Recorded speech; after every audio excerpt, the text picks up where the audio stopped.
Réunie en plénière ce mercredi 18 novembre 2024, l'Assemblée nationale a planché sur l'examen d'une série de questions orales avec débat, au total 7, adressées tour à tour au vice-premier ministre, ministre du Plan, sur l'évaluation du niveau d'exécution du programme de développement local des 145 territoires. Le ministre des Mines parle le député national Loutala Trésor au sujet de la problématique du secteur minier, de l'exploitation illégale, de l'exploitation minière et du respect des cahiers des charges par les sociétés minières étrangères dans le Sud Kivu.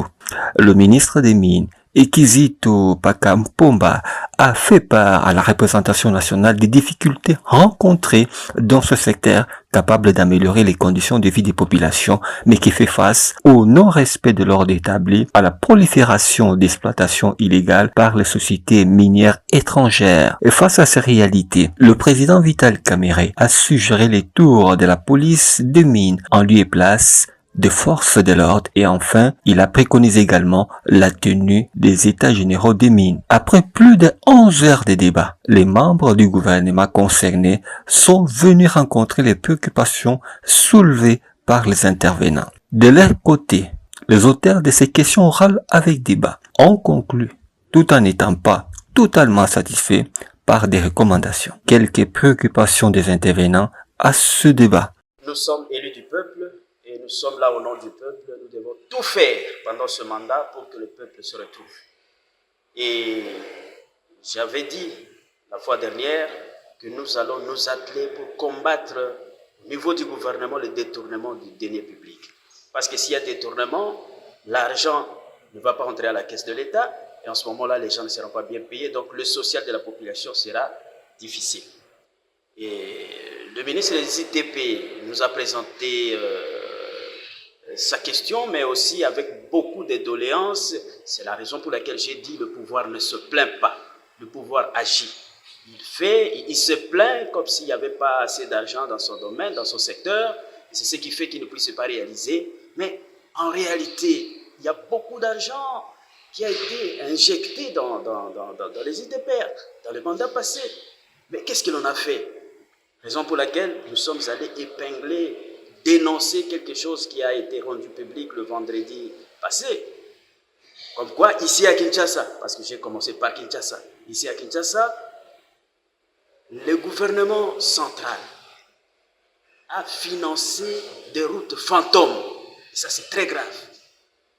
Il y a d'abord la route qu'on a appelée Chilombo, qui est en réalité un arrêt dans la commune de Matete. Il y a encore une autre route appelée, je crois, Kinenju, mais qui est plutôt un centre médical. Mais l'argent, 3 millions est sorti pour cela. Comment quelqu'un qui a reçu beaucoup d'argent pour accomplir la mission lui confiée par son ministère se plaint alors que cet argent est détourné ou va ailleurs. Et nous avons fustigé ça. Deuxièmement, nous sommes revenus au Grand Équateur. Chers frères, je suis ici à l'Assemblée depuis 2006. Et nous avions à l'époque, devant le président de l'Assemblée nationale, parlé des 10 frustrations de l'Équateur. Parmi ces frustrations, il y avait le fait qu'il y avait les 5 chantiers, les projets de modernisation. Tout ça, le Grand Équateur était mis à l'écart. Mais on comprenait parce qu'à l'époque, le Grand Équateur était dans l'opposition la plus farouche au pouvoir en place. Mais aujourd'hui, c'est incompréhensible parce que dans l'avenant du programme sino-congolais, le Grand Équateur ne se trouve pas. Mais aussi, la RN6 a été sautée à un certain moment. Donc, la route, à partir de Bunduki jusqu'à Kula, nous avons été sautés dans le programme Pro-Route. Tout simplement parce que c'était une punition qu'on a infligée au régime passé à la Mongala, parce que nous étions dans l'opposition farouche au régime. Mais aujourd'hui, ça ne se justifie pas. Comment est-ce qu'on peut continuer à nous infliger des sanctions pendant que la Mongala et le Grand Équateur soutiennent à 90% le pouvoir en place? Ça ne se justifie pas. Voilà, nous avons dénoncé ça. Et vous avez vu la fois dernière, avant de commencer la plénière, tous les députés du Grand Équateur n'avaient pas voulu directement aller. Et c'est le président de l'Assemblée nationale qui nous a mis ensemble pour nous conscientiser de pouvoir participer. Alors, tous les députés et sénateurs du Grand Équateur doivent ouvrir l'œil et le bon pour savoir ce qui doit être fait et tirer toutes les conséquences de ce qui se passe aujourd'hui, parce qu'on ne peut plus comprendre ça. C'est pour que réellement il y ait des actions, l'implémentation de sa vision. Et ça ne peut pas se faire comprendre que c'est là qui ont bénéficié qui ont été nommés ministres, qui puissent mettre de côté la confiance que le chef de l'État leur a donnée. Et cela a des impacts très négatifs à tout ce que soit de la politique de son Excellence, Monsieur le Président de la République, en dépit de la volonté politique qu'il a affichée. C'est pour cette raison que nous avons demandé au ministre et au ministre des Mines, ainsi qu'au ministre des Infrastructures, parce qu'au moins, là encore, c'est plus que pire à Kinshasa comme ailleurs, et partout en RDC, il n'y a pas vraiment quelque chose qui puisse. Ce qui concerne au moins ma circonscription électorale de Chabunda, je vous assure, les derniers entretiens a eu lieu en 1983. Aujourd'hui, c'est plus de 40 ans qu'un homme qui est né chez moi en 1983, il n'a pas vu un véhicule. Et ce n'est pas tout à fait normal qu'avec le projet de 145 territoires, qu'il n'y a pas un ouvrage qui a déjà été remis jusqu'à ce jour. Et c'est pour cette raison que nous avons vu les ministres dénoncer comme les mouvements citoyens, comme la société civile, comme nous, députés, qui devons plaider, au lieu de prendre des décisions qui doivent apporter des solutions.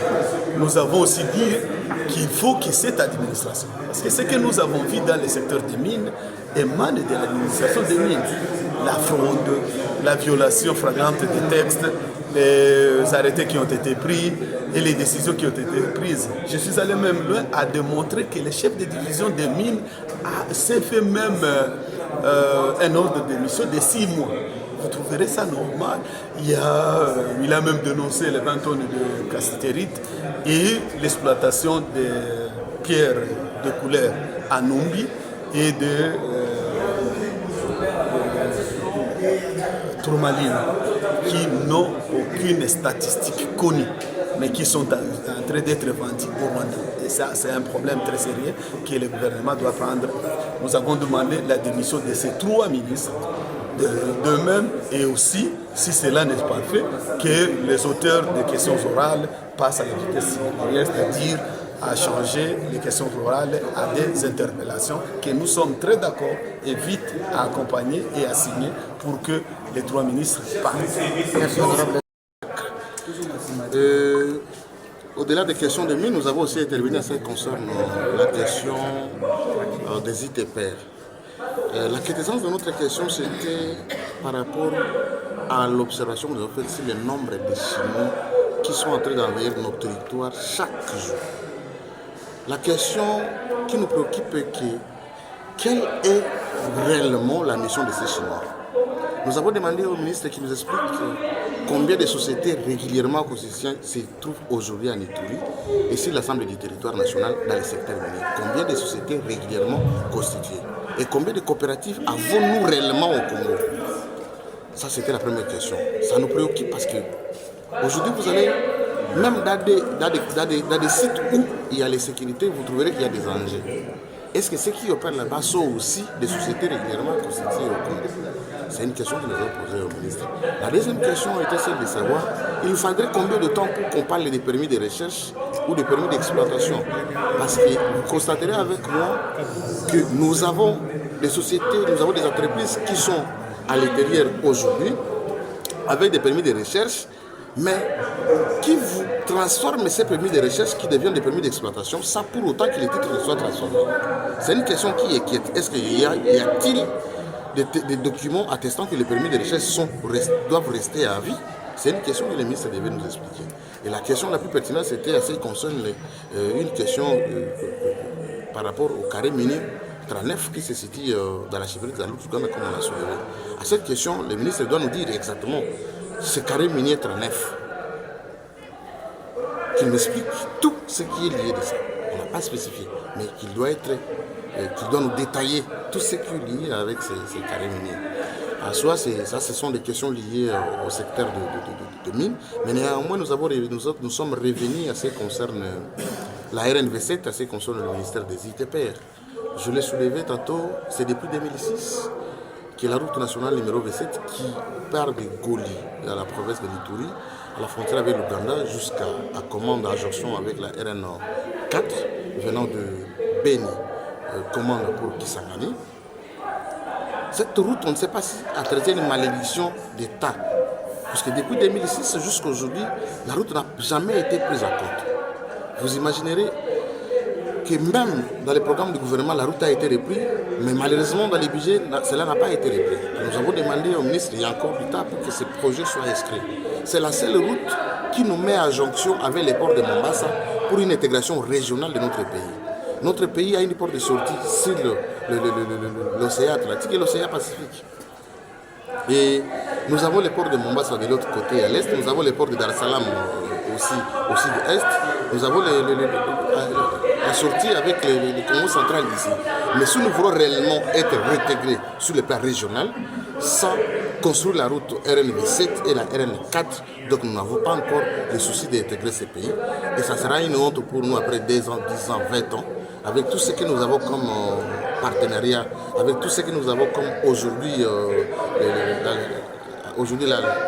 la libre circulation des personnes et des biens, c'est la RDC qui sera perdante. Donc c'est une condition sine qua non que si nous voulons notre pays soit développé et que cette route-là soit prise en compte. En gros, c'est ce que nous avons, ce que nous avons pris pour que nous intervenions dans ce secteur. Merci. Oui, nous sommes très contents. Nous avons provoqué la situation partant des constats alarmants sur l'exécution des PDL 145 territoires. Également, toutes nos routes nationales en RDC sont pratiquement abîmées très longtemps. Et le ministre des Tutelles ne s'en occupe pas. Également, le ministre des Mines, lui aussi a été ciblé parce qu'il y a des Chinois qui occupent nos champs et en tout cas qui détruisent, qui pillent, n'est-ce pas, nos richesses. Et au retour, la population ne constate rien de spécial. C'est pourquoi le débat a eu lieu. Nous remercions le président de l'Assemblée nationale pour son esprit de permettre à ce que les députés s'expriment et puis annonce publiquement les difficultés qui gangrènent la population de la République démocratique du Congo. Vraiment, on a un sentiment de joie. On attend qu'on puisse conclure, n'est-ce pas, les questions orales avec des débats qui ont été débattus aujourd'hui. Mais en ce qui concerne le PDL 145 territoires, l'argent a été décaissé, l'exécution pose problème. Faudra-t-il admettre qu'il se pose un problème donc? C'est regrettable parce qu'on a décaissé l'argent depuis 2021, 2023. La deuxième phase venait d'être décaissée également. Moi, je pense qu'il plane dans les esprits un détournement présumé. Alors, nous sommes là, nous avons posé des questions. Bientôt, nous allons, n'est-ce pas, conclure. Les motions parfois risquent d'être transformées en interpellation. On attend, sinon que le peuple congolais fasse confiance à nous, ce que nous faisons ici. Il faut rappeler que le ministre d'État, ministre des Infrastructures et Travaux Publics, Alexis Guizarro, a répondu aux questions lui adressées par le député national Kambale Eli, Lutala Trésor et Mikondo Rubens, en rapport avec la problématique des infrastructures routières, la voie urbaine. Pour sa défense, le ministre des ITPR s'en est remis à l'accompagnement de l'Assemblée nationale.